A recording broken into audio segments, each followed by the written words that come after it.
जय हिंद दोस्तों। आज हम लोग गोलीय दर्पण में बने प्रतिबिंबों की स्थितियों के बारे में जानेंगे। वस्तु की स्थिति किस प्रकार से बदलती है, उसके सापेक्ष प्रतिबिंब की स्थिति कैसे बदलती है, इस स्थिति को हम लोग जानेंगे, सीखेंगे। तो सर्वप्रथम हम लोग इसके मुख्य बातें, जो आधार बातें हैं, उसे जान लेना चाहिए कि प्रतिबिंब बनने के लिए मिनिमम न्यूनतम 2 किरणें की आवश्यकता होती है। परावर्तन के बाद वो किरणें कटती है या किसी से या आती हुई प्रतीत होती है, तो उस बिंदु को हम लोग बिंदु स्रोत का प्रतिबिंब कहते हैं। तो मुख्य बातें हम लोग यहाँ पर जान लेंगे कि प्रतिबिंब बनाने के लिए किरणों को कहाँ से गुजारना होगा। तो पहली बात, हम लोग मुख्य अक्ष के समांतर आपतित किरण, जो किरणें मुख्य अक्ष के समांतर, प्रधान अक्ष के समांतर आपतित किरणें हैं, वो दर्पण से परावर्तन के बाद अवतल दर्पण में फोकस से गुजर जाती है, लेकिन उत्तल दर्पण में फोकस से आती हुई प्रतीत होती है। इस बात को हमें ध्यान रखना है।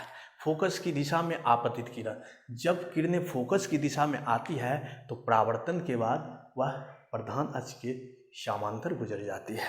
हम लोग यहाँ पर ध्यान देते हैं, देखते हैं, ये किरणें फोकस से आती है, फोकस की दिशा से आती है, प्रधान अक्ष समांतर हो जाती है। यहाँ पर भी फोकस की दिशा में आ रही है और प्रधान अक्ष की समांतर हो जा रही है। अगली बात हम लोग देखेंगे, ध्रुव की दिशा में आती हुई किरणें, आपतित किरण जो कि ध्रुव की दिशा में आ रही है।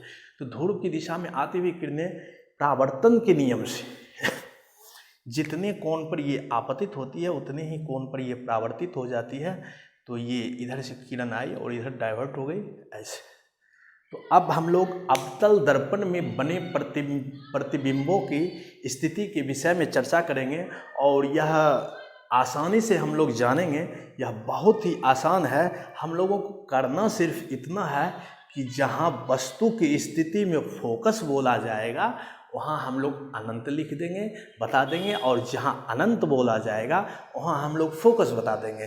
तो वस्तु की स्थिति, पहली बात, हम लोग वस्तु को P और F के बीच में रखते हैं। जब वस्तु को हम लोग P और F के बीच में रखेंगे तो प्रतिबिंब दर्पण के पीछे बनेगा। एक स्थिति एक्सेप्शन है, इसे हम लोग छोड़ देते हैं, मतलब इसमें F और अनंत का इंटरचेंज नहीं करेंगे, और उसके बाद हम लोग आगे F और अनंत का इंटरचेंज करते जाएंगे जब वस्तु फोकस पर होगी। मैंने बताया कि वस्तु फोकस पर होगी तो प्रतिबिंब कहाँ बनेगा। इस स्थिति को जानने के लिए हमें F को अनंत में और अनंत को F में इंटरचेंज करना पड़ेगा। तो वस्तु फोकस पर है तो प्रतिबिंब अनंत पर है। तो कहें कि F को अनंत में और अनंत को F में। वस्तु जब फोकस पर होगी तो प्रतिबिंब अनंत पर बनेगा। वस्तु जब अनंत पर तो प्रतिबिंब फोकस पर बनेगा। वस्तु जब F और C के बीच, हमें तो कन्वर्ट करना है क्या चीज, F को अनंत में, तो अनंत और C के बीच। वस्तु जब C पर तो प्रतिबिंब तब C पर। वस्तु जब अनंत और C के बीच तो प्रतिबिंब बनेगा फोकस और C के बीच।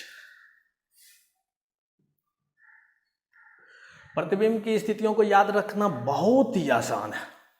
जैसे हम लोग यहाँ पर देख लेते हैं, जैसे P, F, C, अनंत। अब हम लोग देखते हैं कि वस्तु फोकस पर है तो प्रतिबिंब अनंत पर, अब वस्तु अनंत पर है तो प्रतिबिंब फोकस पर।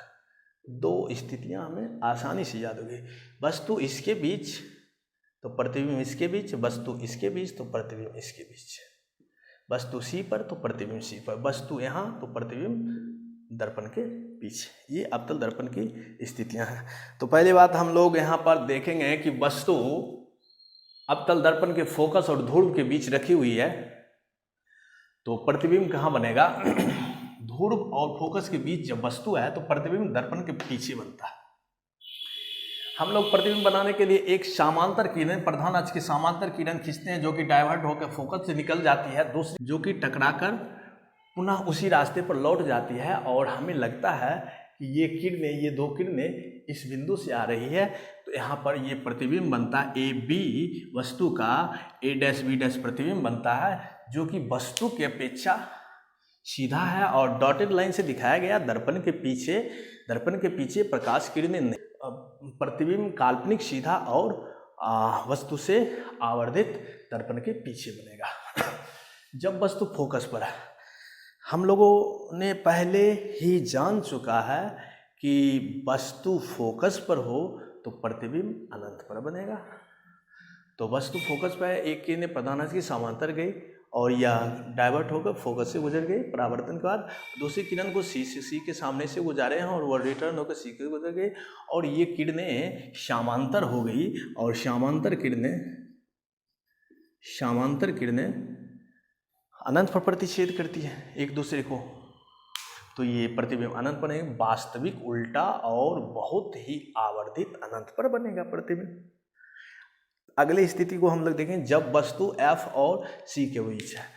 F को अनंत में कन्वर्ट कर देना है, F को अनंत में कन्वर्ट कर देना है तो प्रतिबिंब बनेगा अनंत और C के बीच। एक किरणें प्रधान अक्ष वस्तु ए बी प्रधान अक्ष के समांतर एक किरणें गुजारते हैं, वो परावर्तन के बाद फोकस से गुजर जाती है। दूसरी किरण को हम लोग सी से गुजारते हैं और सी से गुजरने वाली किरणें परावर्तन के बाद पुनः सी पर ही गुजर जाती है, लौट जाती है। तो प्रतिबिंब की स्थिति क्या होगी? प्रतिबिंब वास्तविक उल्टा और आवर्धित अनंत और सी के बीच बनेगा। ये प्रतिबिंब ए डैश बी डैश हो गया। आगे चौथी स्थिति में जब वस्तु सी पर हो, तो प्रतिबिंब भी सी पर ही बनेगा और एक किरण हम लोग प्रधान अक्ष के समांतर गुजारते हैं, दूसरी किरण हम लोग फोकस से गुजारते हैं और ये दोनों किरणें परावर्तन के बाद ए डैश के पास कटती है। तो ए बी वस्तु का प्रतिबिंब ए डैश बी डैश बनता है। प्रतिबिंब वस्तु के बराबर वास्तविक उल्टा और वस्तु के बराबर सी पर ही बनेगा। पांचवी स्थिति को हम लोग देखते हैं, जब वस्तु अनंत और सी के बीच हो। तो वस्तु जब अनंत पर होगा तो प्रतिबिंब अनंत को हम लोग एफ में कन्वर्ट कर देंगे, एफ और सी के बीच बनेगा। तो एक किरणें प्रधान अक्ष के समांतर लेते हैं जो फोकस से गुजर जाती है, दूसरी किरणें को हम लोग सी से गुजारते हैं जो टकराकर उसी रास्ते पर लौट जाती है और यहाँ पर ये दोनों किरणें प्रतिच्छेद होती है। ए बी डैश वस्तु का प्रतिबिंब A dash B dash, A B वस्तु का प्रतिबिंब ए डैश बी डैश जो कि सी और एफ के बीच बनता है। प्रतिबिंब वास्तविक उल्टा और वस्तु से छोटा एफ और सी के बीच बनता है। जब वस्तु अंतिम स्थिति को हम लोग देखेंगे, जब वस्तु अनंत पर हो, तो सीधी सी बात है जब वस्तु अनंत पर होगी तो प्रतिबिंब फोकस पर बनेगा। दो किरणें अनंत से समांतर किरणें आ रही है और ये परावर्तन के बाद फोकस के सामने से कट गई है तो प्रतिबिंब फोकस बना वास्तविक उल्टा और वस्तु से काफ़ी छोटा अनंत पर बनेगा।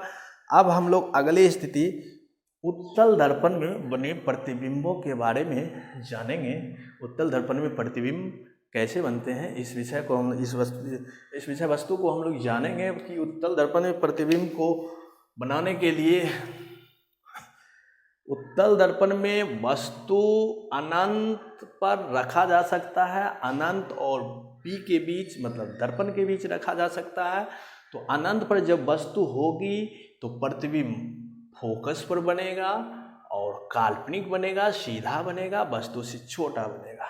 वस्तु जब अनंत और पी के बीच होगी तो प्रतिबिंब फोकस और पी के बीच बनेगा और उसी तरह से काल्पनिक सीधा और वस्तु से छोटा बनेगा। तो वस्तु मान लेते वस्तु अनंत पर है और प्रतिबिंब फोकस पर बना। ज्यों ज्यों वस्तु बढ़ती इधर दर्पण की ओर आती जाएगी, प्रतिबिंब भी दर्पण की ओर आता जाएगा, ये एक दूसरे को नजदीक आता जाएगा, वस्तु यहाँ प्रतिबिंब यहाँ। तो इस तरह से हम लोगों ने पढ़ा कि गोलीय दर्पण में प्रतिबिंब किस प्रकार से बनते हैं, वस्तु की स्थिति को बदलने पर प्रतिबिंब की स्थिति कैसे बदलती है, इस बातों को हम लोगों ने सीखा और यह चैप्टर बहुत ही ज़्यादा इम्पोर्टेंट है। धन्यवाद मित्रों।